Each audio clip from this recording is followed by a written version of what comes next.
Rebuttal का round 2 मुफ्ती smile Nadvi साहब।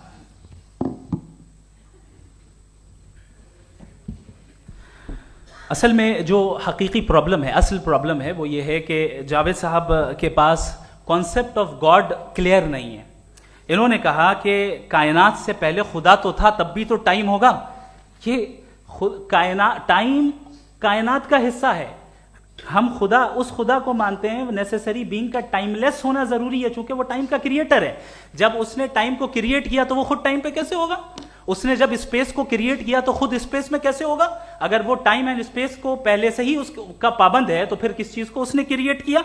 लिहाजा ये सवाल गलत है कि खुदा था तो टाइम होगा। बिल्कुल नहीं, टाइम के पाबंद हम हैं, खुदा नहीं है। हम फिजिकल वर्ल्ड से ताल्लुक रखते हैं, वो मेटाफिजिकल रियलिटी है।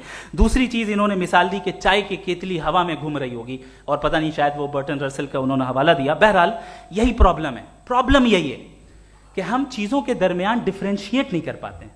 ये जो आपने मिसाल दी ये इमेजिनेशन है, और मैं जो साबित कर रहा हूं वो लॉजिकल नेसेसिटी है।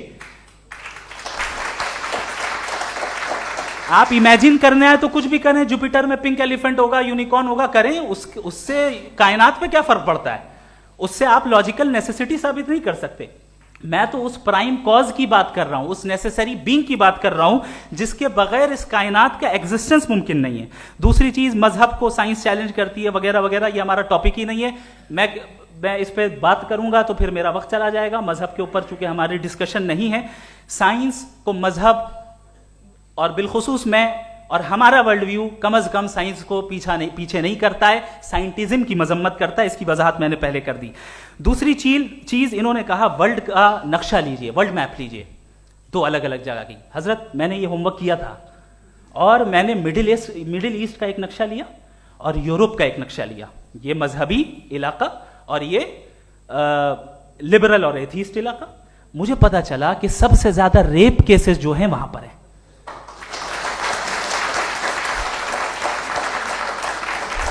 मुझे ये पता चला यूएन की रिपोर्ट के मुताबिक, मैं ये अपने घर से नहीं लेके आ रहा, कि जो वर्किंग वुमेन है यूरोपियन कंट्रीज में, उसमें 81% वुमेन सेक्सुअल हैरेसमेंट का वर्क में शुमार हो रही है। ये मिडिल ईस्ट में नहीं हो रहा है, वो मजहबी लोग हैं इसलिए नहीं हो रहा है।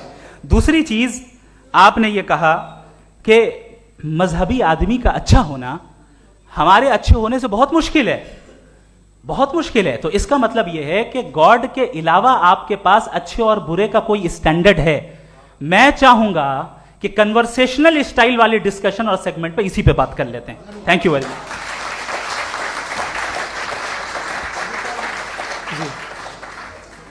ये रिबटल का राउंड 2 है, आपके पास 5 मिनट का वक्त है और इसके बाद क्रॉस एग्जामिनेशन शुरू करेंगे। आप चाहें तो जो इन्होंने सवाल पूछे उनके जवाब आप रिबटल में भी दे सकते हैं। जी जी, देखिए, पहले तो ये बात कि ये मिसाल गलत नहीं है, गलत है। इन्होंने पहले ही हमको डिसार्म कर दिया। कह लिया अकल से मामला सॉल्व नहीं हो सकता, लॉजिक से आप पहुंच नहीं सकते। ये एक मेटाफिजिकल चीज़ है। मेटाफिजिकल अजीब सा लफ्ज़ है, ठीक से किसी को माने नहीं मालूम इसके, तो ऐसा लगता है कुछ बड़ी चीज़ है। अरे भाई, क्या होता है मेटाफिजिकल? बताओ, खड़ी हो। ये एक लफ्ज़ है जो कहीं भी इस्तेमाल हो जाता है। जब आप एक बात कर रहे हैं और आप मुझसे बहस कर रहे हैं तो मुझे मेटाफिजिकल मत बताइए, आप लॉजिकली मुझे प्रूव किए। और अगर लॉजिकली आप नहीं बात करते साहब ये मेटाफिजिकल है, तो फिर हम आप बात क्या कर रहे हैं? मेरा आपका किस ज़बान में कॉन्वर्सेशन हुआ? और ये कहना कि वक्त पहले नहीं था, तो फिर क्यों कहते हैं ये हमेशा से और हमेशा रहेगा? हमेशा वक्त है, तो आप कैसे कहते हैं वो हमेशा से है और हमेशा रहेगा?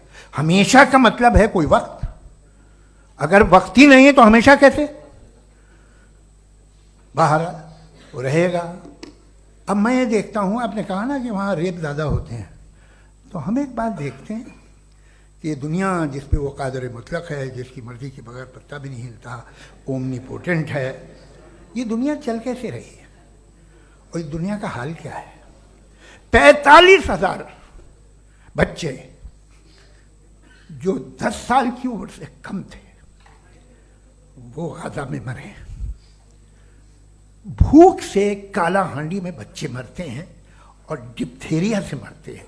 डिप्थेरिया अजीब मर्ज है, गले में जाली बनना शुरू होती है, बच्चा नीला हो जाता है, गरीब का बच्चा, इसलिए कि उपास इलाज में। ये कादर मुतलक है, जो चाहे कर दे। इससे आप दुआएं मांगते हैं हमारी ये काम कर दे वो कर दे, तो इसका मतलब डे टू डे लाइफ में वो इंटरफेयर करता है और ये देख रहा है वो। अगर वो वाकई भी है फॉर डिस्कशन सेक, तो मैं जब दुनिया देखता हूँ तो मेरे दिल में उसके लिए कोई इज्जत नहीं पैदा होती। ये क्या कर रहे हो तुम पूरे ऑल पावरफुल हो, ओमनीपोटेंट हो, ओमनी प्रेजेंट हो। तुम तो वहाँ गजा में रहे होगे ना, तुम हर जगह हो। तुम देख रहे थे कि बच्चे की कैसे धज्जियां उड़ रही, तुम देख रहे थे और तुम चाहते हो मैं तुम्हारी परस्तिश करूंगा, तुम हो भी। अरे यार, इसके अच्छे तो हमारे चीफ प्राइम मिनिस्टर हैं, कुछ तो ख्याल करते हैं। कमाल है, आप किसकी इबादत कर रहे हैं? अगर वो है भी, ये दुनिया नाइंसाफी से, जुल्म से, जबर से, तशद्दुद से भरी हुई है। और आप ये मत कहिएगा कि वो देख रहा है और वो बताएगा एक दिन। अगर वो देख रहा है और इंटरफेयर नहीं करता तो आप दुआ क्यों मांगते? आप कहते हैं मेरा ये काम करा दे, इसके मतलब है वो दखल दे सकता है, वो आपको नौकरी दिलवा सकता है, भले दूसरे आदमी को ना मिले, मगर आपका काम कर देगा चूंकि आपने दुआ मांगी है। तो जब वो आपको नौकरी दिला सकता है, लड़की की शादी कर सकता है, बेटे को ग्रीन कार्ड दिलवा सकता है, तो कम से कम ये जो मर रहे हैं बच्चे, इनको रोक दे, कुछ तो करे। मुझे तो दुनिया में, इस दुनिया का कोई मालिक है, इसका ओमनीपोटेंट कोई रूलर है, और ये दुनिया ऐसी चल रही है। मैं तो चाहूँगा कि भाई ना हो, अगर हो तो बड़ी शर्मिंदगी की बात है। शुक्रिया।